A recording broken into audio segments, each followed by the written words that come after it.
Cuaca buruk dan potensi bencana mengintai wilayah Indonesia hingga awal tahun 2023. Di Jakarta, potensi hujan ekstrim diprediksi akan terjadi, sementara masyarakat diminta untuk bekerja dari rumah untuk menghindari potensi bencana di jalan.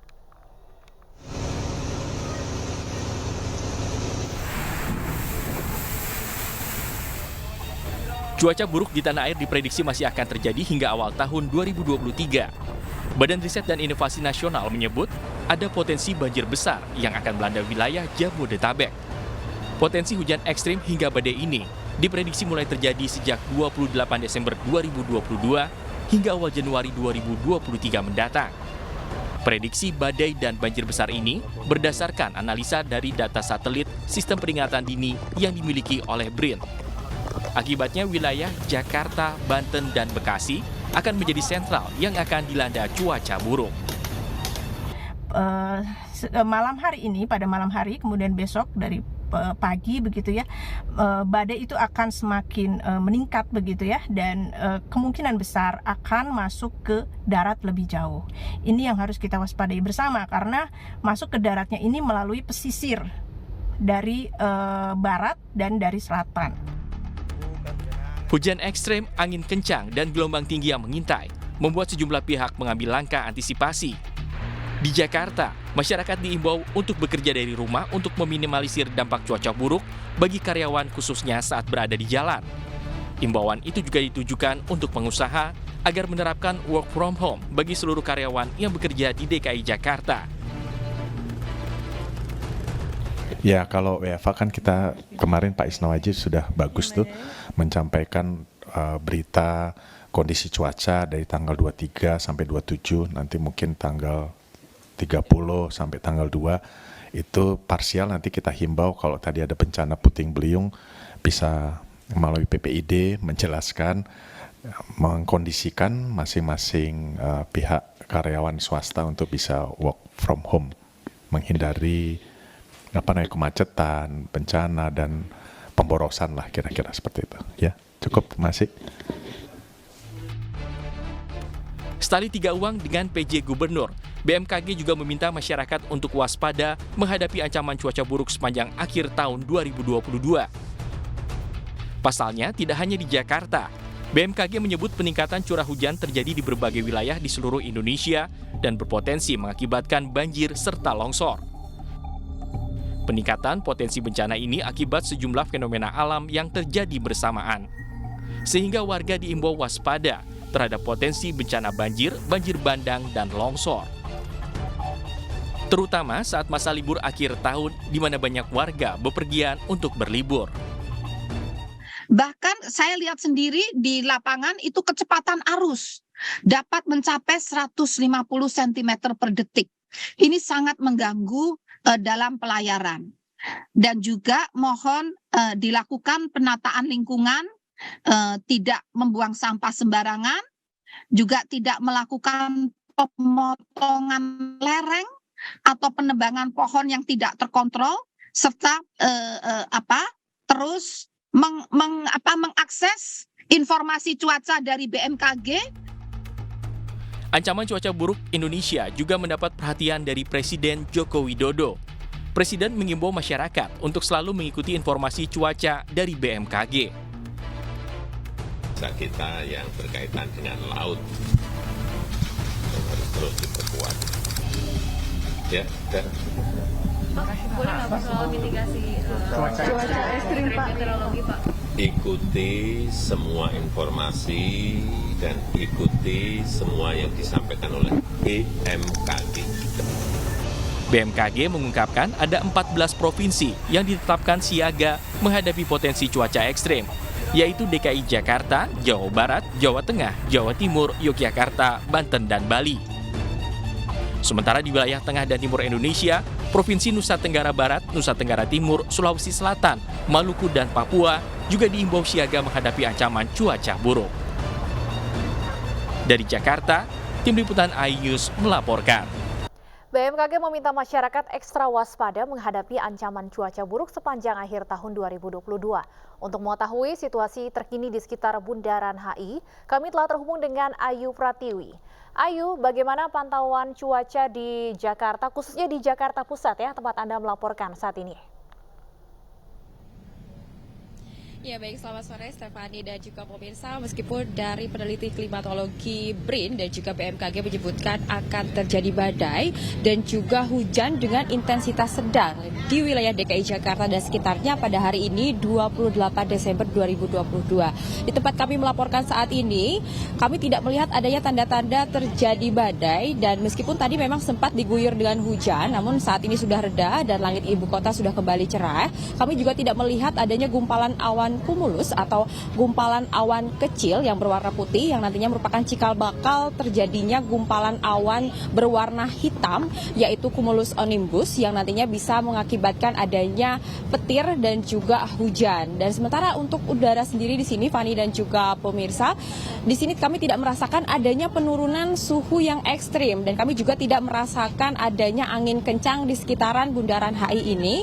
Namun meskipun demikian, merangkum informasi dari BMKG, cuaca ekstrim atau curah hujan yang tinggi nantinya akan tetap berlangsung, akan kemungkinan besar terjadi hingga awal Januari 2023 sehingga masyarakat dihimbau untuk tetap selalu waspada. Fani, kembali ke Anda. Baik, terima kasih Ayu Pratiwi melaporkan langsung dari Bundaran HI Jakarta. Selamat bertugas kembali. Pemirsa, akibat cuaca buruk, banjir dan longsor menerjang sejumlah wilayah di Indonesia.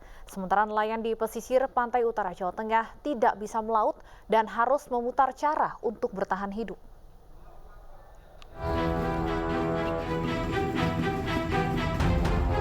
Seorang ibu rumah tangga di Pinrang, Sulawesi Selatan ditemukan meninggal dunia akibat banjir.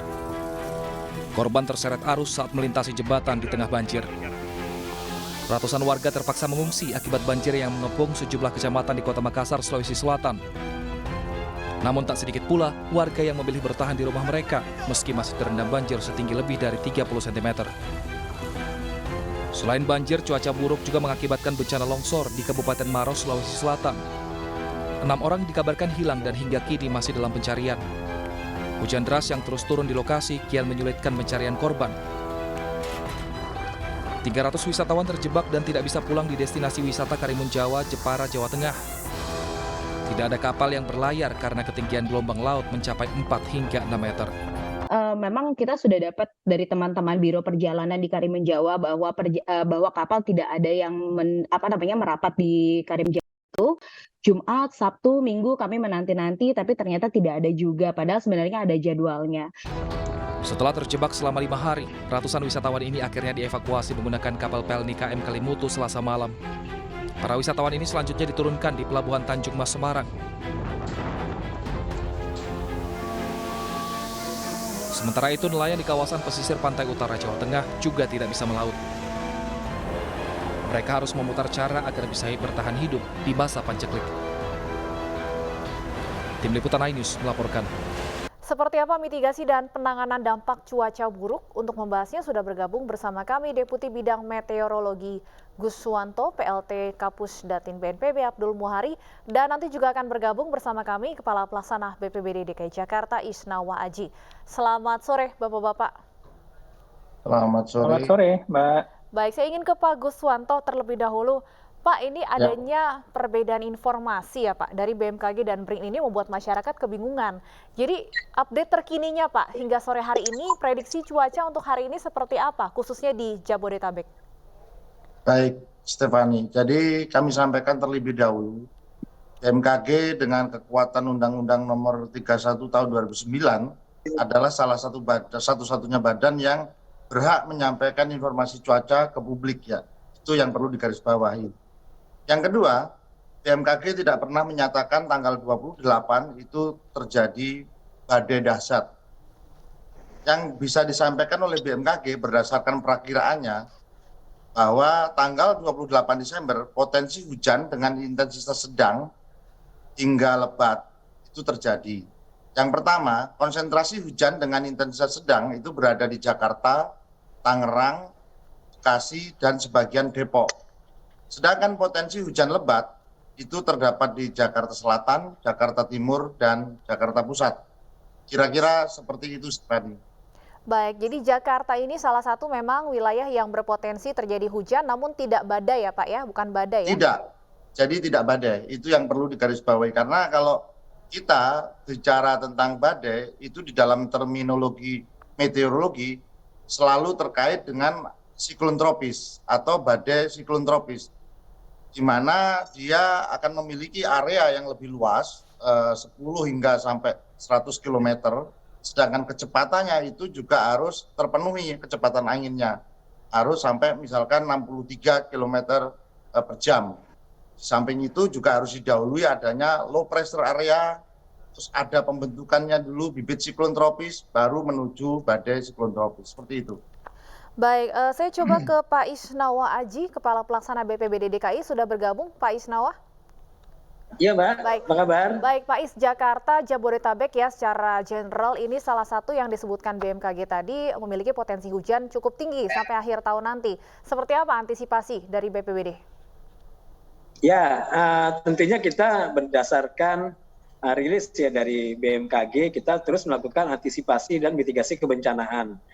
Pemprov DKI Jakarta terus melakukan upaya-upaya, ada yang sifatnya non-struktural, ada yang sifatnya struktural. Kalau yang non-struktural itu ya seperti kami menginformasikan kondisi cuaca kepada warga Jakarta, tentunya berdasarkan rilis BMKG. Kami juga menginformasikan tentang tinggi muka air di pintu-pintu air kita. Jadi kalau cuaca ekstrim, hujan lebat dan sebagainya, tentunya akan ada peningkatan debit air di sungai-sungai, 13 sungai di Jakarta. Ini tentunya harus kita waspadai. Kemudian juga kami misalnya mendistribusikan sarana prasarana penanggulangan banjir bersama para wali kota, camat, lurah mempersiapkan posko-posko banjir, ya, mengedukasi warga masyarakat, termasuk juga kalau untuk yang struktural ya seperti tadi, Pemprov DKI Jakarta melakukan misalnya pengerukan kali sungai, waduk danau, menempatkan banyak sekali pompa-pompa polder di ratusan titik di DKI Jakarta, melakukan sodetan, menyiapkan waduk yang ada di hulu di kawasan Ciawi Bogor misalnya, kemudian melakukan pengerukan, pembersihan sampah, ada kegiatan gerbek lumpur oleh para wali kota, dan lain-lain. Artinya kita terus melakukan upaya-upaya seperti ruang limpah sungai, ada vertikal drainase, pembersihan saluran, dan lain-lain, Mbak. Jadi artinya semua kita bekerja untuk memitigasi kemungkinan yang terburuk misalnya terjadi apabila ada cuaca ekstrim di DKI Jakarta. Baik, Pak Abdul Muhari, kalau secara nasional kita melihat bukan hanya banjir ya, longsor juga terjadi dan berbagai bencana lainnya terkait dengan cuaca buruk. Mitigasi dari BNPB seperti apa? Ya, tentu saja kita di BNPB sudah melakukan koordinasi dengan BPBD di daerah, salah satunya dengan DKI, Jawa Barat, dan di beberapa tempat yang disampaikan oleh BMKG akan mengalami peningkatan intensitas hujan selama Natal dan jelang tahun baru ini. Sebenarnya, Mbak, cuaca ekstrim ini sudah kita antisipasi dari sejak September. Dulu kami bersama BMKG sudah melakukan rakor lintas kementerian, dan bulan November kita sudah melakukan apel kesiapsiagaan bersama DKI, Jawa Barat, dan Banten. Tetapi memang atensi kita di jelang tahun baru ini karena ada sekitar 44 juta warga kita yang akan melakukan perjalanan, tentu saja ini perlu kita pastikan keamanannya.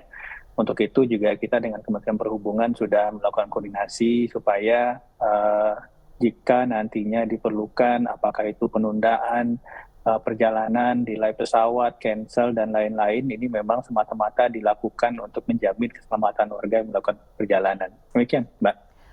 Pak Guswanto, kalau prediksi dari BMKG ini, potensi puncak dari cuaca ekstrim di Indonesia ini kapan sebenarnya, Pak? Ya, tepatnya barangkali puncak untuk musim hujan dulu ya. Puncak musim hujan itu terjadi antara Desember, Januari sampai Februari, hampir di seluruh wilayah Indonesia. Sedangkan untuk di Jabodetabek sendiri, kalau kita merefer kejadian beberapa tahun yang lalu, itu ya berkisar antara 2019 itu akhir Desember 31, dan Januarinya di 2020. Kemudian ada Februari tahun 2021-nya. Jadi memang antara sekitar itu, Stephanie. Kalau untuk tahun ini, Pak, secara spesifik di Jabodetabek? Tahun ini kalau kita lihat Jabodetabek kemungkinan masih terjadi terus ya sampai Januari. Nah, tapi untuk bulan Desember ini kita melihat kemungkinan di tanggal berdasarkan prediksi BMKG itu tanggal 30 itu akan ada peningkatan yang cukup signifikan. Tanggal 30 ya Pak ya, yang perlu diwaspadai terkait dengan potensi hujan. Ya. Baik, Pak Isnawa, kalau dari BPBD DKI Jakarta sendiri pemetaannya untuk titik-titik mana saja yang paling rawan perlu diwaspadai terjadi banjir, termasuk juga banjirop mungkin Pak? Ya Mbak, jadi begini, kami punya data ada 25 kelurahan dari 267 kelurahan di DKI Jakarta yang kita petakan di 5 tahun terakhir ini sering mengalami kondisi rawan genangan maupun banjir. Ini misalnya ada di Jakarta Barat ada 3 kelurahan, kemudian di Jakarta Selatan ada 9 kelurahan dan seterusnya. Nah, kita terus memantau lokasi-lokasi ini, terutama daerah-daerah yang memang lokasinya ada di bantaran kali dan sungai. Misalnya seperti kawasan-kawasan Ulu Jami, ya, Pesanggerahan, daerah Kemang, ya, Petogogan dan lain-lain, kira gitu, Mbak. Baik, Pak Muhari, kalau dari BNPB adakah kemudian langkah modifikasi cuaca yang dilakukan untuk mencegah atau mengantisipasi ya, meminimalisir dampak dari cuaca buruk? Ya, BNPB bersama dengan BRIN, BMKG, kemudian pemerintah Provinsi Jawa Barat dan DKI tentu saja didukung oleh TNI Angkatan Udara. Kita menggunakan beberapa unit pesawat CASA dari TNI Angkatan Udara. Ini kita sudah mulai berjalan dari tanggal 25, Pak Stefani. Dari 25, kemudian ini akan terus kita lakukan sesuai dengan prediksi dari BMKG. Operasi kita targetkan sampai 3 Januari 2023. Nah, operasi tiap harinya tentu saja nanti akan mengikuti perakiraan pergerakan awan dari BMKG, di mana kita harus menjatuhkan garam dan lain-lain supaya daerah-daerah yang merupakan atensi kita, khususnya Jabodetabek, ini bisa kita minimalkan potensi resiko yang seperti sebelumnya disampaikan. Modifikasi cuaca ini termasuk tadi disebutkan menaburkan garam dan sebagainya di wilayah mana saja, Pak Muhari, utamanya karena di wilayah Indonesia bagian timur ini sepertinya cuaca ekstrim juga terjadi bahkan sampai mengakibatkan longsor. Iya, untuk teknologi modifikasi cuaca ini kita bergantung kepada permintaan dari pemerintah provinsi. Tentu saja untuk yang sudah kita lakukan itu adalah Jawa Barat dari tanggal 25, dan hari ini kita melihat sendiri ada beberapa kali 3 unit pesawat TNI Angkatan Darat berputar-putar di langit Jakarta untuk TMC ini. Sekiranya nanti di daerah lain diperlukan, khususnya misalkan kita lihat Sulawesi Selatan sudah 1 minggu dikepung banjir dan beberapa kabupaten kota longsor, ada 5 korban meninggal dunia, 4 hilang nanti. Kita melihat eskalasinya nanti, eskalasi dari potensi berikutnya dalam hari-hari ke depan, dan memang kalau pemerintah provinsi membutuhkan itu dan meminta surat dukungan ke BNPB, tentu saja BNPB akan siap untuk melakukan itu. Kalau untuk DKI Jakarta sudah ada permintaan Pak untuk melakukan modifikasi cuaca? Kalaksa BPBD DKI itu bisa lebih tepat menjawabnya. Baik, saya ingin tanyakan dulu Pak Guswanto, kalau dari BMKG sendiri, ini kan akhir tahun identik dengan pariwisata ya Pak ya, banyak kemudian masyarakat terutama Indonesia kan negara kepulauan, banyak pantai, sebenarnya cukup aman tidak sih Pak wisata di akhir tahun di tengah potensi cuaca buruk seperti ini? Baik, Stefani. Jadi kalau kita lihat dari perakiraan cuaca atau cuaca ekstrim yang terjadi itu ada 3 ya. Yang pertama yaitu hujan lebat sampai ekstrim. Kemudian yang kedua adalah banjir rob atau banjir pesisir atau rob ya. Terus kemudian tinggi gelombang dan satu lagi adalah angin kencang. Nah, sepertinya kita harus menyesuaikan karena apa? Tidak semua wilayah Indonesia itu terkena 4-4-nya. Tidak semua wilayah Indonesia juga kena banjir pesisir. Jadi kita harus memilih. Misalkan pada saat 20 sampai 27 yang lalu, sebaiknya ya kita tidak memilih untuk wisata di Ancol misalkan atau wisata pantai utara DKI. Karena pada waktu itu tanggal 25 itu juga di Angke terjadi rob. Nah, itu yang perlu kita lihat. Sedangkan untuk wisata di pegunungan, maka ancaman yang ini adalah adanya cuaca ekstrim, hujan lebat hingga ekstrim ya, karena di daerah yang berlereng itu mengkhawatirkan kita ada longsor dan lain sebagainya.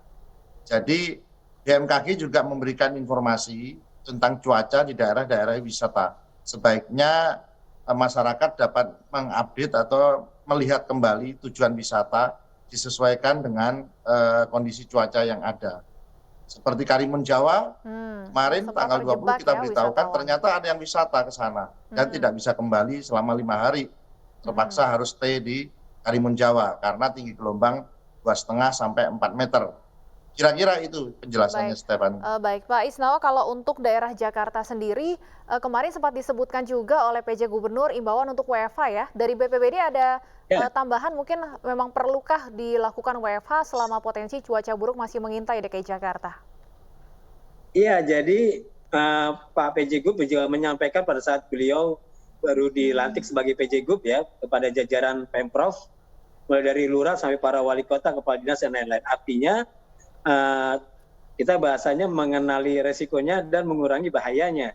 Artinya warga Jakarta pada saat Jakarta mengalami cuaca yang ekstrim, ada potensi bencana hidrometeorologi, angin kencang, kemudian hujan yang sangat lebat, intensitasnya sangat lebat, tentunya berpotensi misalnya terjadi pohon tumbang, berpotensi terjadinya banjir, genangan, dan lain-lain. Ini tentunya membawa dampak yang sangat tidak nyaman bagi warga Jakarta.